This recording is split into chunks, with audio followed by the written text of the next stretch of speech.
En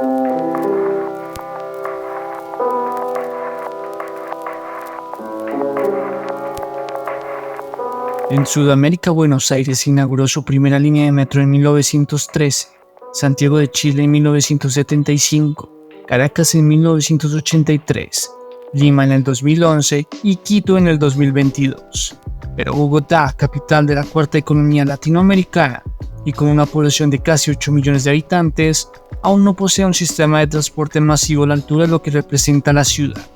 Bogotá se ha venido transformando rápidamente, es una de las ciudades más importantes a nivel económico en la región, pero el transporte sigue siendo su talón de Aquiles, y en la actualidad se está por tomar decisiones cruciales que podrían definir su futuro, ya sea que la potencien o estanquen a la ciudad competitivamente.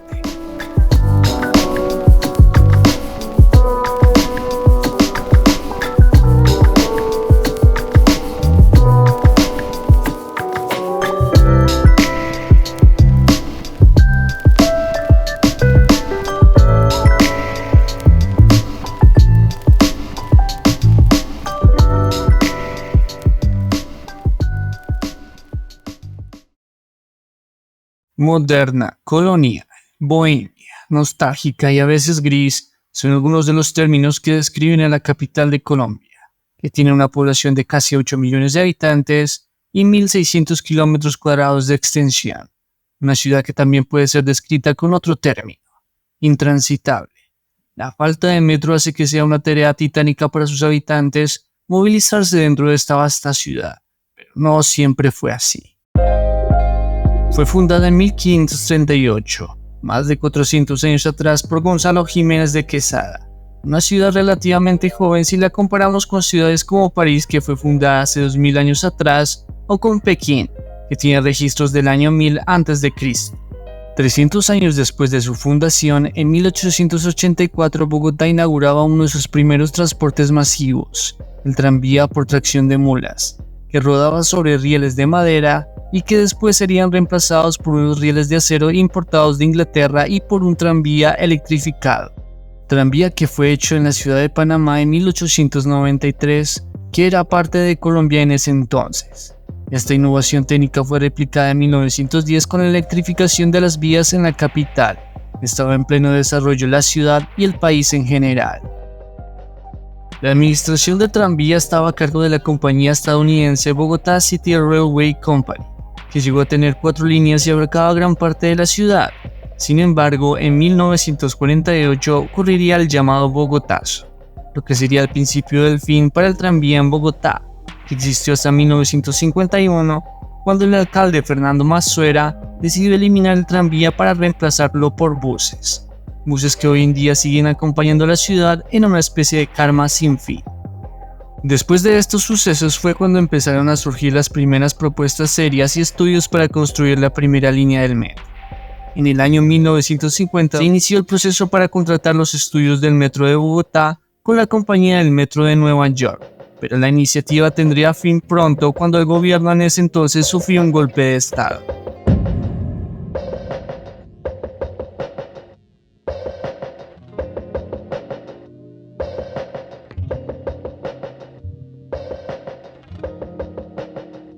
En 1963, Bogotá se acercaba a los 2 millones de habitantes, y el entonces alcalde Jorge Gaitán rescató la propuesta de la construcción del metro y el tren de cercanías para atender las necesidades de una ciudad en crecimiento. Similar a los estudios y planes actuales, se propuso la construcción de una línea de metro por la avenida Caracas entre la calle 68 y 22 Sur, un trazado de 12 kilómetros y 5 estaciones. No se llevaría a cabo.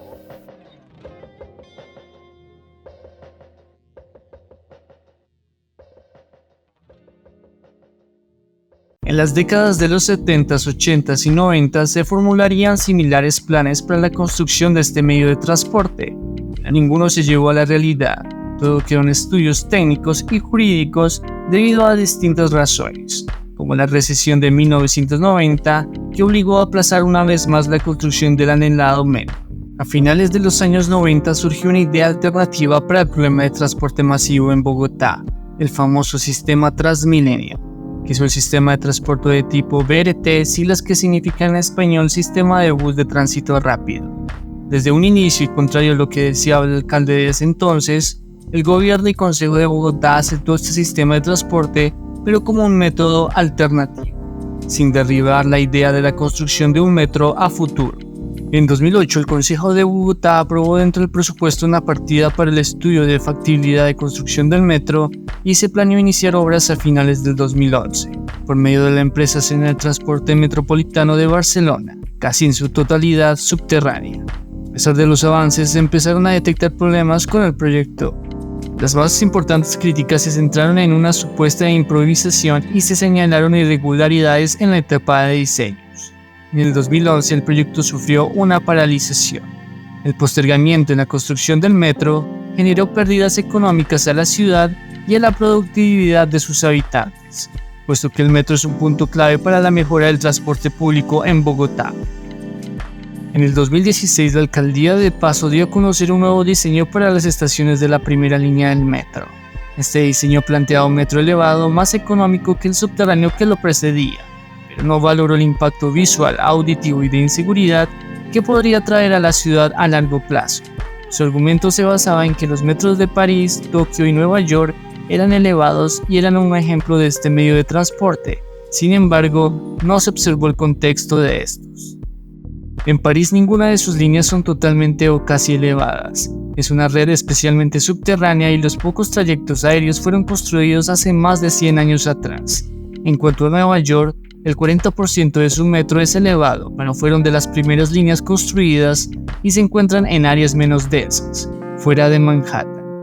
Muchas de ellas fueron soterradas debido a los problemas que traían consigo, y algunos antiguos tramos fueron transformados en espacios públicos como la famosa High Line Park, que se convirtió en un atractivo turístico de la ciudad.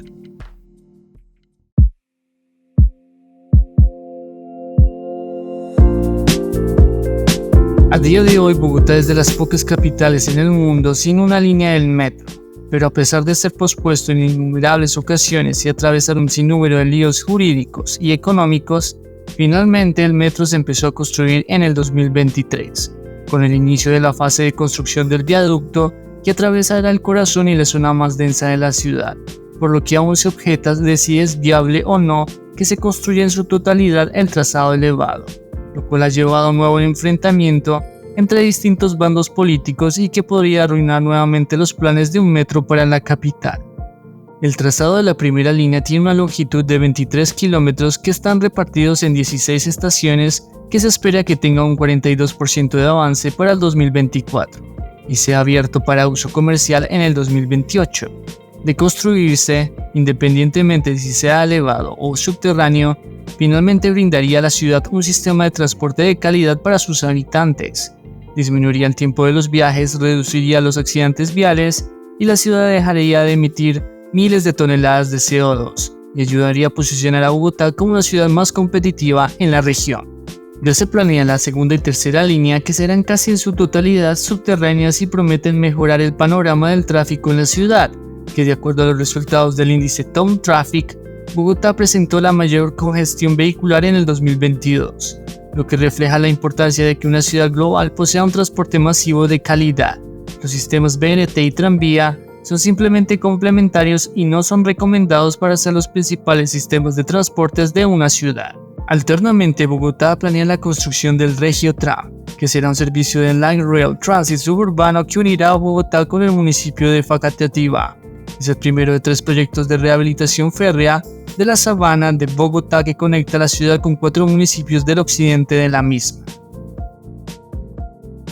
Esto demuestra que hay algunas intenciones de mejorar la infraestructura de transporte en la capital, que debe dejar de lado sus diferencias políticas e ideológicas y unirse en un bien común, su desarrollo y avance en todos los frentes, que beneficiará a diferentes sectores económicos y a diferentes clases sociales.